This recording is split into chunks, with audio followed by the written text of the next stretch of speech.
In our daily lives, all the foods that we take in contain sugar, like the tea we take, the carbonated drinks, the fruits, to the banku and the fufu that we take in all the time in our homes. They all contain sugar. Now, how are we going to know that some are in excess and others are in low quantity? Now, taking the carbonated drinks, for example, these energy drinks that we take, all the energy drinks or all the carbonated drinks that you know, they all have sugars in them. Some are in excess, some are in low.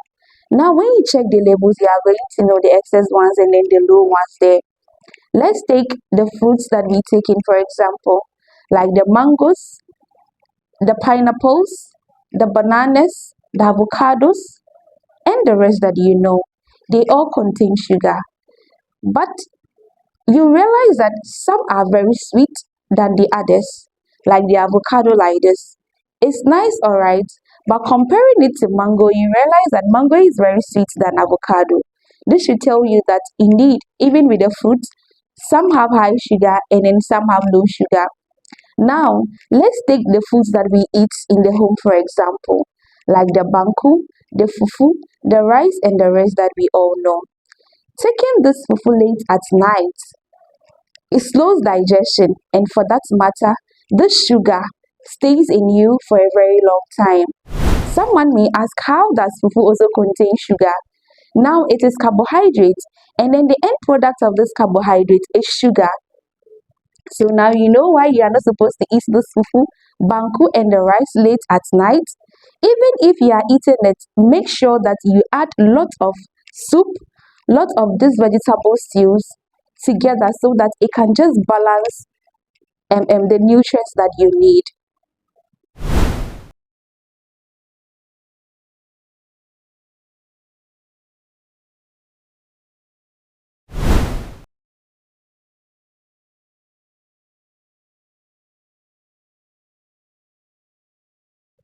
So many times we know that we take in all these things.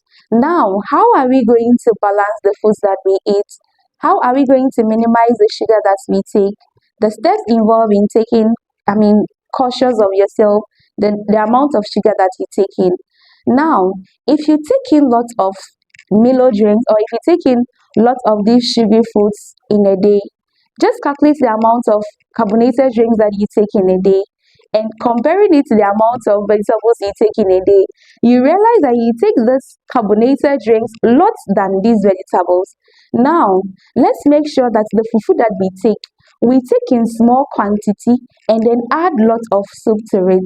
The rice that we take small quantity of this rice and then add lots of these vegetable stews to it. Let's take these carbonated drinks. These carbonated drinks, we can take them in small quantity. Like you just take one today and then, you take it every other day. It shouldn't be a habit or habitual something. It shouldn't be your habit of taking this carbonated drink. Instead of buying this fruits and vegetables, you should also buy these fruits and vegetables instead of buying these carbonated drinks. Now, with the fruits, if you haven't been diagnosed of any sugar or anything that can prevent you from taking certain types of fruits, then it is open to you that you can take in all the fruits you want. You shouldn't select some of the fruits, even only if you've not been diagnosed or even only if you've not been told as to the number of or certain foods that you shouldn't take. Then it means it is open to you to take all. Now, you should also make sure that you exercise a lot. Taking all these things and then not exercising also predisposes you to getting diabetes. And then you should also make sure that you take in more vegetables because these vegetables help boost your immune system and then help you also balance the amount of sugar that you take. And then the last thing is that you make sure you take in lots of water to flush all these things out.